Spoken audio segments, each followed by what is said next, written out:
How to create a perfect circle around a tree. Have you ever admired the perfect circle around a tree and wondered how you could duplicate one at home?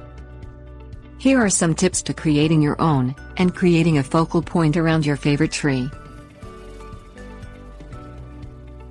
Things you will need.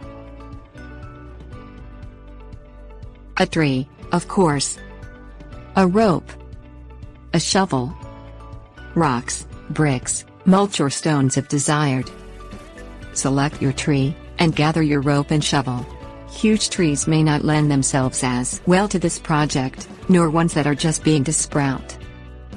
Tie the shovel loosely to the tree, leaving approximately a foot or more span of distance between the shovel and the tree, keeping the rope taut and shovel upright. Work around the soil at the base of the tree, creating your circle. Once your circle has been formed, you can continue digging the circle up to the base of the tree. Place down newspaper and cover with mulch.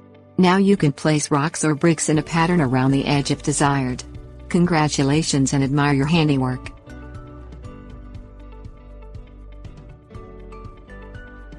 Tips. Warnings. If grass grows between your stones, sprinkle salt.